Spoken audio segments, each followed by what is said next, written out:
नमस्ते, क्रिकेटनॉमिक्स में आपका स्वागत है। मैं हूं रोहित। आप मुझे देख भी रहे हैं और सुन भी रहे हैं।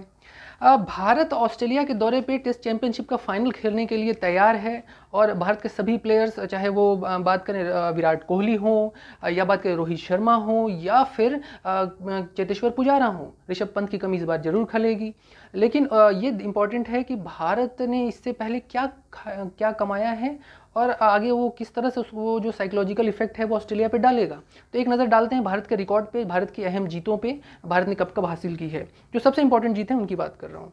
2001 कोलकाता टेस्ट आपको याद होगा, मैंने पिछली वीडियो में भी बताया था कि वीवीएस लक्ष्मण और राहुल द्रविड़ के बीच में जो ऐतिहासिक साझेदारी हुई थी और 171 रन पे सिमटने के बाद वो साझेदारी हुई थी दूसरी पारी में, और जिसके बाद भारत ने वो दूसरी पारी में जो ऐतिहासिक जीत दिलाई थी, बात करें द्रविड़ की, भारत वो मैच ही नहीं जीता था बल्कि उस दौरान जब ऑस्ट्रेलिया की टीम आई थी स्टीव वॉ के नेतृत्व में तो उसे सीरीज भी हराया था। और स्टीव वॉ उस समय वर्ल्ड रिकॉर्ड बनाते हुए आए थे भारत में, 17 या 19 टेस्ट वो जीत चुके थे और उनका सपना जो है, घमंड, वो है सौरव गांगुली की उस टीम ने तोड़ा था जो उस समय ऑस्ट्रेलिया के खिलाफ बहुत कमजोर मानी जाती थी, अंडरडॉग मानी जाती थी। तो ये सबसे इंपॉर्टेंट जीत है 2001 की कोलकाता टेस्ट की ना। दूसरा सबसे इंपॉर्टेंट जो है वो है मोहाली टेस्ट जो 2010 में हुआ। भारत ने 124 रन पे 8 विकेट थे, ईशांत शर्मा और प्रज्ञान ओझा ने लक्ष्मण के साथ मिलकर वो जीत दिलाई थी। आपको वो टेस्ट भी याद होगा कि मोहाली टेस्ट कितना इंपॉर्टेंट टेस्ट था, जिस तरह से ऑस्ट्रेलिया ने 4 दिन तक ऑस्ट्रेलिया टीम हावी थी, लेकिन 5वें दिन भारतीय जो वीएस लक्ष्मण ने जीत जबड़े से निकाल कर हासिल कर ली थी।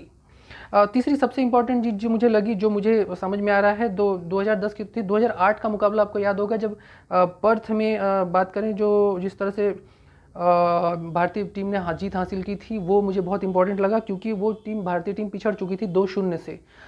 तो ये एक इम्पॉर्टेंट रिकॉर्ड्स हैं जो मुझे दिखते हैं, जो मुझे लग रहे हैं कि आपको बताना चाहिए, क्योंकि ये रिकॉर्ड्स ही बताते हैं कि भारतीय टीम आगे कैसा करने वाली है, किस तरह का खेलेगी। हालांकि बहुत बदलाव आ गए हैं भारतीय टीम में, शुभमन गिल बहुत नए से अब थोड़े पुराने हो रहे हैं और प्रचंड फॉर्म में है और एक अच्छे बैटर के रूप में स्थापित हो रहे हैं।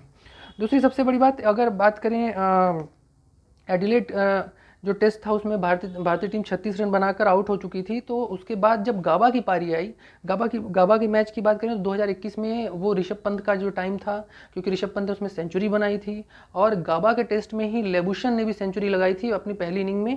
तो उसके बदौलत जो है 300 रन जो है का टारगेट जो है लास्ट दिन, अंतिम दिन में चाहिए था भारतीय टीम को। तो वहां पर ऋषभ पंत, शार्दुल ठाकुर ने मिलकर जिस तरह से जीत दिलाई थी अंतिम दिन में, बहुत मुश्किल होता है गाबा जैसी पिच पर।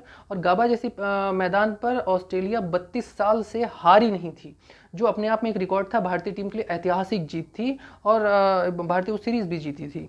दूसरी सबसे इंपॉर्टेंट बात यह है कि उस सीरीज में सिराज ने 5 विकेट लिए थे, मोहम्मद सिराज ने, तो उनसे ज़्यादा उम्मीदें होंगी ओवल में भी। और इसके अलावा जो बात करें तो 112 रन बनाए थे ऋषभ पंत ने, गिल ने 98 रन बनाए थे, वॉशिंगटन सुंदर ने 84 रन बनाए थे, फिर 59 रन बनाए थे, 64 रन बनाए थे। दोनों पारियों में 7 विकेट लिया था उस समय शार्दुल ठाकुर ने, जो मैच था उस दौरान। तो ऋषभ पंत एक बड़े प्लेयर के रूप में उभरे थे 2021 का मुकाबला जो भारत ने जीता था। फिर उसके बाद बात करें तो मुझे जो लगता है वो है इस साल 2023 की बात करें, 19 जनवरी को जो मुकाबला था, शुभमन गिल उस सीरीज में बहुत ज़बरदस्त चमके थे और उन्होंने शतक भी लगाया था। तो और वो 3 लगातार शतक लगाते हुए आए थे, T20 वनडे टेस्ट और फिर उसके बाद अगली बार T20 में उन्होंने शतक लगाया था। तो परिस्थितियां बदल चुकी हैं। ये भारत की इंपॉर्टेंट जीत थी जो मैंने आपको बताया। अब देखना होगा कि भारत कैसे खेलता है, किस तरह से खेलता है, क्योंकि भारत में स्थितियां और विदेश में स्थितियां अलग अलग तरह की होती हैं, खासकर ओवल के मैदान में।